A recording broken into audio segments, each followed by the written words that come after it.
ये फरमाइएगा सर, ये दो इश्यूज हैं पाकिस्तान तहरीक इंसाफ के लिए, दोनों बड़े गंभीर हैं। पार्टी जो है वो कुछ 6 ग्रुप बन गए हैं, उसके अंदर हर ग्रुप एक दूसरे के साथ लड़ रहा है। अब पार्टी को यूनाइट करना है इमरान खान साहब के लिए बहुत बड़ा चैलेंज है। दूसरा एस्टैब्लिशमेंट जिसके ऊपर मुसलसल तोपे चला रहे हैं कि शायद वहां पर कोई रास्ता बन जाए और उससे आगे निकल जाए। वो देखिए चौधरी साहब, मेरे ख्याल में इमरान खान साहब के लिए भी सबसे बड़ा मसला उनका एस्टैब्लिशमेंट के साथ एक बुरी इक्वेशन है। जो बाकी मामलात हैं वो मैं उनको इतनी अहमियत इसलिए नहीं देता। ठीक है, उनकी लड़ाई है, लेकिन वो उस वक्त तक है जब तक इमरान खान साहब जेल। जी, मेरी आवाज आ रही है आपको? जी आ रही मुझे सब बोलिएगा। जी, मैं गुजारिश ये है कि मुझे लगता है कि जो पार्टी के अंदर मसाइल है वो तो उस वक्त तक है जब तक इमरान खान साहब जेल में है। जब वो बाहर निकलेंगे तो मामलात शायद दुरुस्त हो जाएंगे, इतना बड़ा इशू नहीं बनेगा।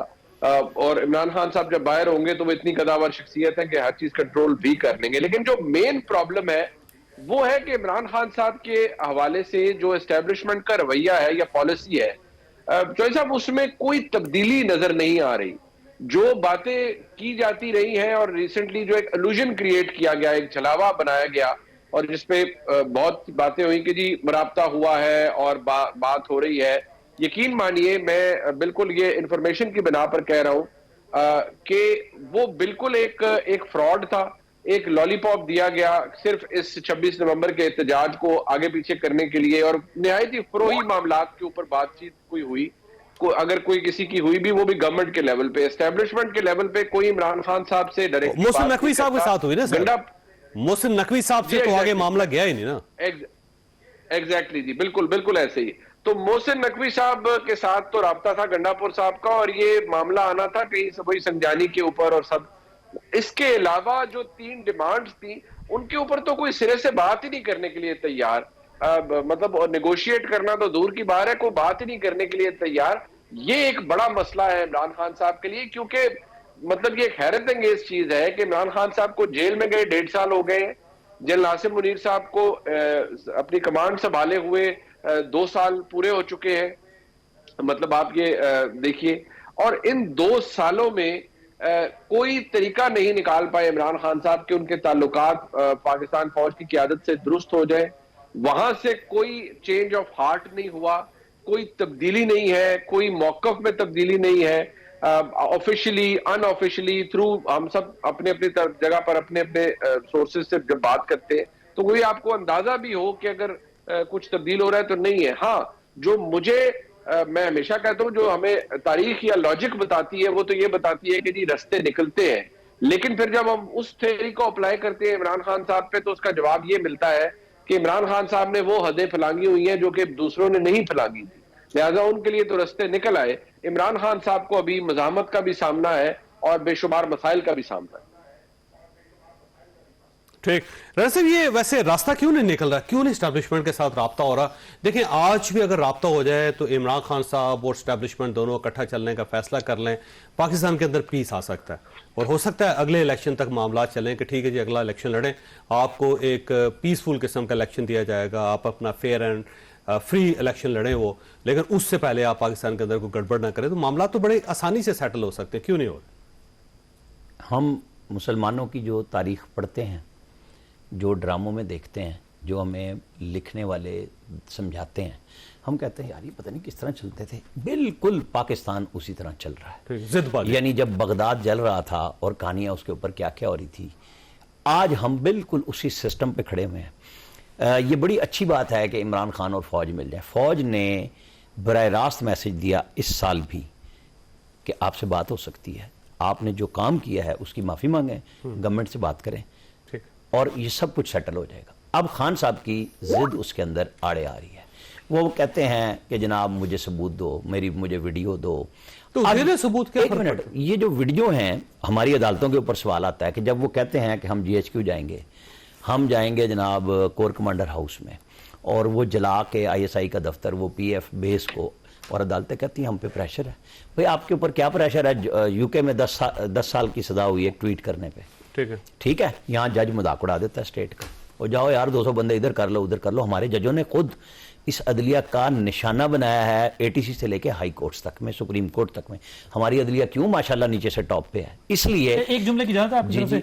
आज भी जस्टिस आमिर फारूक साहब ने कहा है कि हुकूमत ने भी गलत किया, सब कुछ बंद कर दिया, और पीटीआई को भी देखना होगा उन्होंने ही क्या कर दिया। मतलब इस उनको बुला के पूछेंगे आपकी बात से कि ये वाकई इसका क्या मतलब बनता है? विद ड्यू ऑल रिस्पेक्ट कि जी हम सबकी रिस्पेक्ट करते हुए बात कर रहे हैं, हम किसी को तज़हीक नहीं बना रहे, हम एक डिस्कस कर रहे हैं। असल में इस माशरे से हमारे डिस्कशन भी खत्म हो गई है, डायलॉग खत्म हो गया और टॉलरेंस, बर्दाश्त खत्म हो गई है, जो हमारा बुनियादी वजह है कि आप बैठ के कुछ तय करें। असल में मैं और आप सब हम तय करके आते हैं कि मैंने तो इस बात से हिलना नहीं। जब तक हम जहन ये नहीं बना के आएंगे कि हमें अगर कोई काबिल कबूल हल मिलता है और हमारी क़यादत, जैसे इमरान खान की पार्टी में आपने धड़ों की बात की ना, ये आधे घंटे की बात है। इमरान खान ने जिसके ऊपर हाथ रखना है वही धड़ा उनका है, और बाकी सारे धड़ाम करके गिर जाएंगे, कोई उनका इशू नहीं है। असल मसला है कि खान साहब को वो मोहब्बत चाहिए जो पहले मिली थी वन पेज पे बाजवा साहब के साथ, वो अब नहीं मिल रही, क्योंकि आसिम मुनीर साहब उनको बतौर DGSI पूरी तरह जान चुके हुए थे, और उनको जिस मतलब आप देखें कि जनरल जो थे ज़हीरुल इस्लाम, आपको पता है नहीं चाहते हुए भी नवाज शरीफ ने उनको चाय देकर रुखसत किया, जो उनके खिलाफ धरने के असल लेके चल रहे थे।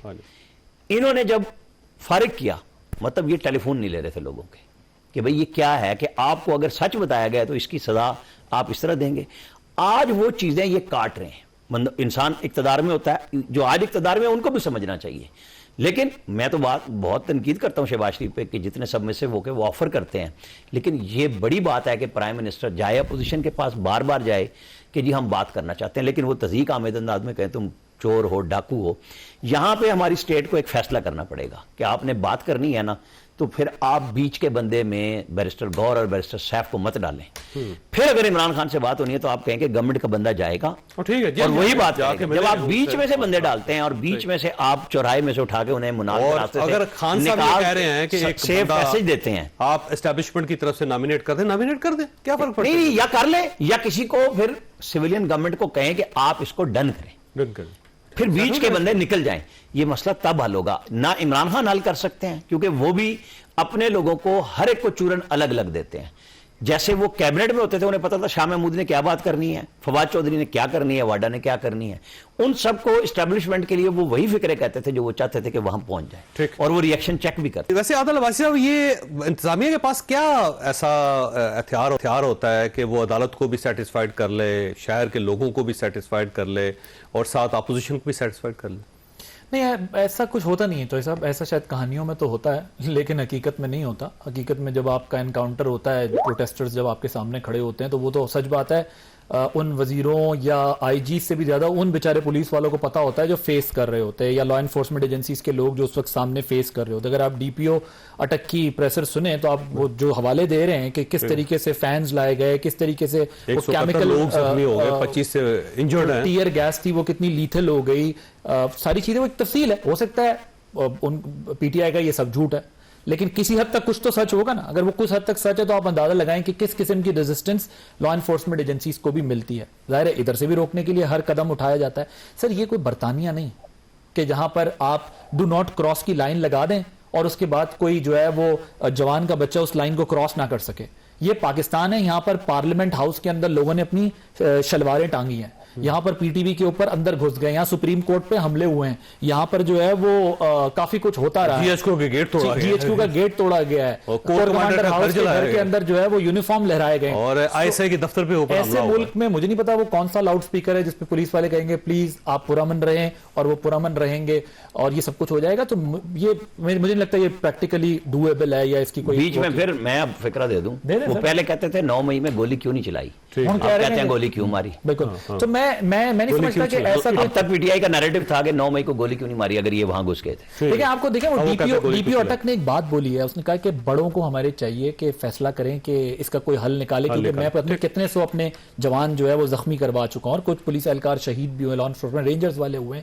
सो वाकई में इसका कोई सोल्यूशन अब अगर अदालत समझती है कि उनका आना भी गलत और इनका रोकना भी गलत, तो फिर अदालत को चाहिए कि बुला के अदालत कह दे कि आज के बाद अगर आपने ये लाइन लाइन क्रॉस की तो आपके साथ ये होगा, और हुकूमत को बता दे कि तुमने दुकान बंद की तो तुम्हारे साथ ये होगा, ताकि कोई तीसरा हल निकला है, क्योंकि इनका तो कोई हल नहीं है। और माजरत के साथ वो लीडरशिप लेती है, लेफ्ट टर्न चाइना चौक हरिपुर से निकलती हुई पेशावर, 12 जिले घूमते हुए, आवाम कारकुन बेचारे यहाँ सड़कों के ऊपर जो है वो मारे खा रहे हैं, मुकदमे भुगत रहे हैं, जेलों में जा रहे हैं और सजाएं भुगत रहे हैं। अच्छा मनीष साहब, ये फरमाइएगा, क्या कुछ सुप्रीम कोर्ट ऑफ पाकिस्तान या हाई कोर्ट्स के पास कोई ऐसा सिलेबस है जो गवर्नमेंट को दे दें कि जनाब जब प्रोटेस्टर्स आएंगे तो आपने इस मैकेनिज्म के तहत शहर को खुले रखना है, लॉ एंड ऑर्डर भी आपने इंश्योर करना है, और अपोजिशन को पूरा मौका देना है कि वो अपना जमहूरी हक इस्तेमाल कर सके? देखिए जय साहब, ये किताबी तौर पर तो बहुत अच्छा लगता है कि आप ये चीजें करते हैं। वैसे तो कानून मौजूद है ना पाकिस्तान में, पाकिस्तान का वफाकी दारुल हुकूमत है, डिस्ट्रिक्ट एडमिनिस्ट्रेशन मौजूद है, और जो कानून है उसके मुताबिक सब कुछ होना चाहिए, पीसफुल असेंबली भी होनी चाहिए, एहतजाज भी होना चाहिए। लेकिन हमारे मुल्क में एहतजाज के नाम पर रियासत पे बलवे करने का जो सिलसिला शुरू हुआ, देखिए मैं जो बात कहता हूं फिर वो बुरी लग जाती है कई दफा। देखिए 9 मई मेरे आपके लिए, हम सब के लिए, हम 4 लोग यहाँ बैठे, हमारे लिए बहुत बड़ा सान्या है कि चूल्हे हिल गई मुल्क की के।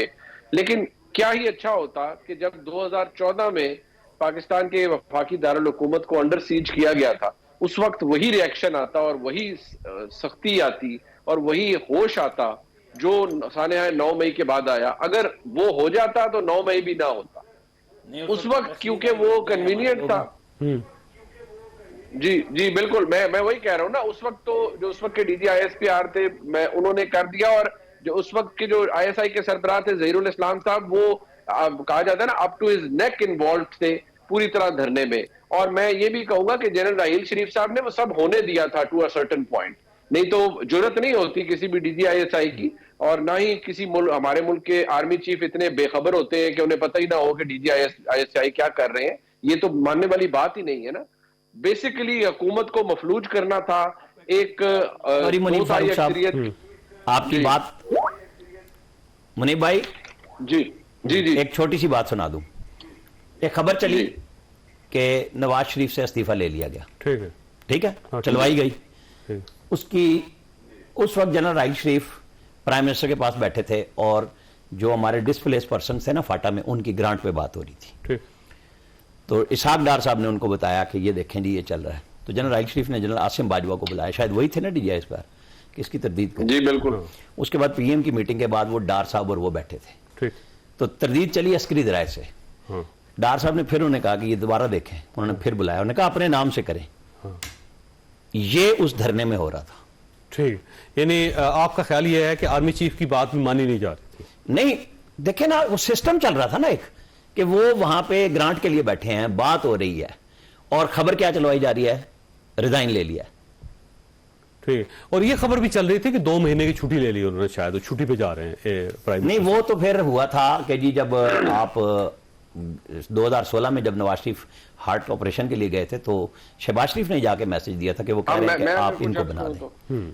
तो उसके बाद उन्होंने 777 लिया और वो पाकिस्तान लाहौर उतरे, और अगले दिन आज़ाद कश्मीर का इलेक्शन था, जहां पे बिलावल भुट्टो और इमरान खान हमलावर होते नवाज शरीफ पे, ये कह के कि ये मोदी का यार है। पूरी कैंपेन थी, और जो अगले दिन रिजल्ट आए वो सारे अंदाजे, और वहां जिन अफसरों की ड्यूटी थी उन सबके तबादले हुए कि ये क्या हुआ है, क्योंकि सारी नून स्वीप कर गई नवाज शरीफ की सिर्फ वापसी से। वक्त खत्म हो गया। ख्वाजा साहब, आपने गुफ्तगू सुनी, फैसला आपने खुद करना। अल्लाह ताला आपके अहले खाना को हर किस्म की मुसीबत से महफूज रखे। अल्लाह हाफिज।